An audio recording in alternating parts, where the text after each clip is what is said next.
ಸೆರವಿ YouTube ಚಾನೆಲ್ಗೆ ಸ್ವಾಗತ. ಕಥೆಯನ್ನು ಕೇಳುವ ಮೊದಲು ನನ್ನ ಚಾನೆಲ್ ಅನ್ನು ಸಬ್ಸ್ಕ್ರೈಬ್ ಮಾಡಿಕೊಂಡು ಕಥೆಯನ್ನು ಕೇಳಿ. ಕಥೆ ನಿಮಗೆ ಇಷ್ಟವಾಗಿದ್ದರೆ ಲೈಕ್ ಮಾಡಿ, ಶೇರ್ ಮಾಡಿ, ಕಮೆಂಟ್ ಮಾಡಿ.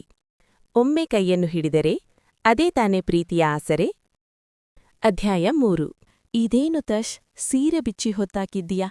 ಮನೆ ತುಂಬ ನೆಂಟರಿದ್ದಾರೆ, ಸೀರೆ ಉಟ್ಕೋಮಾ ಎಂದು ಪ್ರೀತಿಯಿಂದ ಹೇಳಿದ ತಾಯಿಗೆ, ಮಾಮ್, ನೆಂಟ್ರಿದ್ರೆ ನಾನೇನ್ ಮಾಡಕ್ಕಾಗತ್ತೆ? ನನ್ಗೆ ಸೀರೆ ಹೆವಿ ಅನ್ಸುತ್ತೆ, I am comfort in this dress ಎಂದವಳು ಮನೆಯಲ್ಲಿ ಹಾಕುವ ಬಟ್ಟೆಯನ್ನು ಹಾಕಿದ್ದಾಳೆ.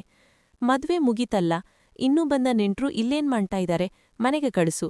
I am tired mom, I need rest ಎಂದವಳು ಮುಖ ತೊಳೆದು ಬಂದು ರಾತ್ರಿ ಮಲಗುವಾಗ ಮುಖಕ್ಕೆ ಹಚ್ಚುವ ಕ್ರೀಮ್ ಹಚ್ಚುತ್ತಿದ್ದಾಳೆ.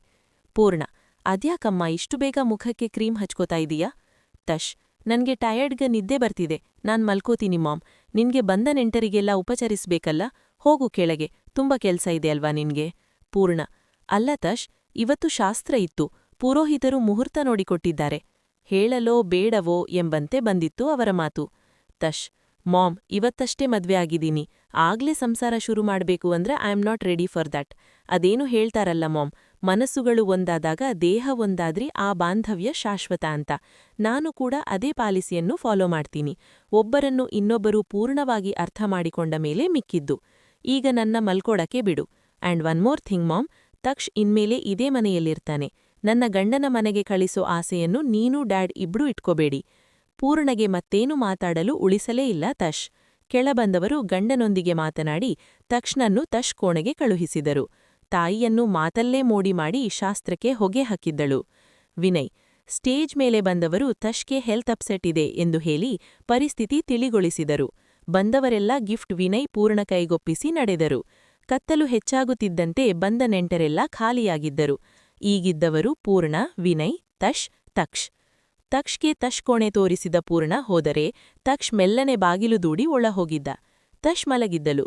ಒಮ್ಮೆ ರೂಮ್ ಪೂರ್ತಿಯಾಗಿ ನೋಡಿದವ ಬಾತ್ರೂಮ್ ಹೊಕ್ಕಿ ಬೆಚ್ಚಗೆ ನೀರಲ್ಲಿ ಇನ್ನೊಮ್ಮೆ ಸ್ನಾನ ಮಾಡಿ ಬಂದವ ಮನೆಯಲ್ಲಿ ಹಾಕುವಂತಹ ಬಟ್ಟೆ ಹಾಕಿ ಬಾಲ್ಕನಿಯಲ್ಲಿ ಹೋಗಿ ನಿಂತ. ತಂಪು ಗಾಳಿಗೆ ಮನ ಹಾ ಎಂದಿತು. ಅವನ ನೆನಪುಗಳು 3 ದಿನಗಳ ಹಿಂದೆ ಓಡಿತು. ಬೆಳಿಗ್ಗೆ ಎದ್ದವನ ಮುಂದೆ ಕಾಲು ಮೇಲೆ ಕಾಲು ಹಾಕಿ ಕುಳಿತಿದ್ದಾಳೆ ಸುಂದರ ಯುವತಿ. ಕನಸಿನಲ್ಲಿ ಬಂದಿರಬೇಕು ಎಂದುಕೊಂಡು ಕನಸು ಹಾಗೆ ಮುಂದುವರಿಯಲಿ ಎಂದುಕೊಂಡು ಮತ್ತೊಮ್ಮೆ ಹೊದ್ದು ಮಲಗಿದೆ. ನಿದ್ದೆಯೇನೋ ಬಂದಿತ್ತು, ಆದ್ರೆ ಕನಸು ಪೂರ್ತಿಯಾಗಿರಲಿಲ್ಲ. ಜಾಸ್ತಿ ಹೊತ್ತು ಮಲಗಿಬಿಟ್ಟೆ ಎಂದು ಮತ್ತೆ ಎದ್ದರೆ ಅದೇ ಹುಡುಗಿ ಕಣ್ಣು ಮುಂದೆ. ಕಣ್ಣುಜ್ಜಿದೆ. ಹೌದು, ಮತ್ತೆ ಅಲ್ಲಿಯೇ ಇದ್ದಾಳೆ. ಪೂರ್ತಿ ಎಚ್ಚರವಾಯಿತು. ನಿಜವಾಗ್ಲೂ ಬಂದಿದ್ದಾಳೆ ಸುಂದರ ಹುಡುಗಿ. ತಡಬಡಿಸಿ ಎದ್ದು ಕುಳಿತವ, ಯಾರು ನೀವು? ಪ್ರಶ್ನಿಸಿದೆ. ಇಷ್ಟು ಸುಂದರವಾದ ಹುಡುಗಿ ನಿಮ್ಮ ಕನಸಿನಲ್ಲಿ ಬರುವುದಕ್ಕೆ ಮಾತ್ರ ಸಾಧ್ಯ ಎಂದವಳು ತನ್ನ ಮಾತಿನಲ್ಲಿ ವ್ಯಂಗ್ಯ ಸ್ಪಷ್ಟ. ಎನಿವೆ, ಐ ಆಮ್ ತಶ್ವಿಕಾ ಚಕ್ರವರ್ತಿ ಎಂದವಳು ತನ್ನ ಪರಿಚಯ ಮಾಡಿಕೊಟ್ಟರೆ ತಕ್ಷ್ ಮಾತ್ರ ವಿಚಿತ್ರವಾಗಿ ನೋಡತೊಡಗಿದ. ಇಷ್ಟು ದೊಡ್ಡ ಕಂಪನಿಯ ಓನರ್ ಆಗಿ ನನ್ನ ಮನೆಗೆ ಯಾಕೆ ಬಂದಿದ್ದಾರೆ ಎಂದು. ಅವನನ್ನು ಓದಿದವಳಂತೆ, ಮ್ಯಾಟರ್ ಇಲ್ಲದ್ದೇ ನಂಥವಳು ನಿನ್ನಂಥ ಮಿಡಲ್ ಕ್ಲಾಸ್ ಪೀಪಲ್ ಮನೆಗೆ ಬರ್ತಾರಾ? ನೋವೇ, ನನ್ಗೆ ನಿನ್ನಿಂದ ಒಂದು ಕೆಲಸ ಆಗ್ಬೇಕು, ಅದಕ್ಕಾಗಿ ನನ್ನ ಟೈಮ್ ವೇಸ್ಟ್ ಆಗ್ತಾ ಇದ್ರೂ ನಾನು ನಿನ್ಗೋಸ್ಕರ ಕಾಯ್ತಾ ಕೂತಿದ್ದೀನಿ. ಮ್ಯಾಟರ್ ತುಂಬಾ ಸಿಂಪಲ್, ಏನಂದ್ರೆ ನೀನು ನನ್ನ ಮದುವೆ ಆಗ್ಬೇಕು. ಅಬ್ಬಬ್ಬ ಅಂದ್ರೆ 1 ವರ್ಷದ ತನಕ ಜೊತೆಗಿದ್ದು ಆಮೇಲೆ ನಿನ್ನ ದಾರಿ ನೀನ್ ನೋಡ್ಕೋಬೇಕು. ನಿನಗೆ ಜೀವನದಲ್ಲಿ ನೀನು ನೋಡದೇ ಇರುವಷ್ಟು ದುಡ್ಡು ನಾನು ಕೊಡ್ತೀನಿ.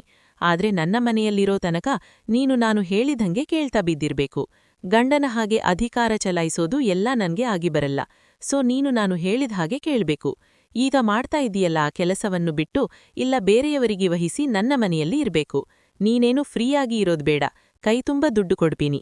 ಐಸ್ ಕ್ರೀಮ್ ಶಾಪಲ್ಲಿ ನೀನು ದುಡಿದೇ ಇರುವಷ್ಟು ದುಡ್ಡು ಕೊಡ್ತೀನಿ. ನೀನು ಈ ಬಾಡಿಗೆ ಮನೆ ಬಿಟ್ಟು ಸ್ವಂತ ಮನೆ ಮಾಡಿಕೊಂಡು ಆರಾಮಾಗಿ ಇರಬಹುದು. ಅವನು ಇದ್ದ ಜಾಗ, ಮನೆ ನೋಡಿದವಳು ಎಲ್ಲವನ್ನೂ ಒಟ್ಟಾಗಿಯೇ ಸೇರಿಸಿ ಹೇಳಿ ಮುಗಿಸಿದ್ದಳು. ಅವನಿಂದ ಯಾವುದೇ ಉತ್ತರ ಬರದೇ ಇದ್ದಾಗ ಮತ್ತು ತಾನೇ ಮಾತು ಮುಂದುವರೆಸಿದಳು. ನಿನಗೆ ಯೋಚನೆ ಮಾಡೋಕೆ ಟೈಮ್ ಕೊಡುವಷ್ಟು ಒಳ್ಳೆ ಹುಡುಗಿ ನಾನಲ್ಲ. ನಿನಗೆ ಓಕೆ ಆದ್ರೆ ಓಕೆ ಹೇಳು, ನೋ ಆದ್ರೆ ನೋ ಹೇಳು. ನೀನಲ್ಲ ಅಂದ್ರೆ ಇನ್ನೊಬ್ರು ಹೇಗಿದ್ರೋ ನಾನು ಮದುವೆ ಆಗ್ಲೇಬೇಕು ಎಂದವಳು ಹೊರಡಲು ಅಣಿಯಾದಳು. ತಕ್ಷ್, ಓಕೆ, ನೀವು ಹೇಳಿದ ಹಾಗೆ ನನಗೆ ಮದುವೆಗೆ ಒಪ್ಪಿಗೆ ಇದೆ. 1 ವರ್ಷದ ನಂತರ ನೀವು ದುಡ್ಡು ಕೊಡುವುದಾಗಿ ಏನು ಗ್ಯಾರಂಟಿ? ತಶ್, ನಿನ್ನ ಡೌಟ್ ಸರಿಯಾಗೇ ಇದೆ. ಅದಕ್ಕೆ ನಾನು ಕಾಂಟ್ರಾಕ್ಟ್ ಪೇಪರ್ ಜೊತೆಗೆ ಬಂದಿದ್ದೀನಿ. ಕಾಂಟ್ರಾಕ್ಟ್ ಪೇಪರ್ ಅವನ ಮುಂದೆ ಇಟ್ಟವಳು, ಮದುವೆಯಾಗಿ ನಾನು ತಾಯಿಯಾಗುತ್ತಿರುವ ಸೂಚನೆ ಸಿಗುವವರೆಗೆ ಮಾತ್ರ ನಮ್ಮ ಮದುವೆಗೆ ವ್ಯಾಲ್ಯೂ. ಆಮೇಲೆ ನಿನ್ನ ದಾರಿ ನಿನಗೆ, ನನ್ನ ದಾರಿ ನನಗೆ. ಯಾವ ಕಾಲಕ್ಕಾದರೂ ನಾನು ನೀನು ಎದುರು ಬದುರಾದರೆ ನಾನ್ಯಾರೋ ನೀನ್ಯಾರು. ಈ ಕಾಂಟ್ರಾಕ್ಟ್ ಮ್ಯಾರೇಜ್ ವಿಷಯ ಯಾವುದೇ ಕಾರಣಕ್ಕೂ ನನ್ನ ಮಾಮ್ ಡ್ಯಾಡ್ಗೆ ಗೊತ್ತಾಗುವ ಹಾಗಿಲ್ಲ. ಆ್ಯಂಡ್ ಒನ್ ಮೋರ್ ಥಿಂಗ್, ಹುಟ್ಟುವ ಮಗುವಿಗೆ ಮತ್ತು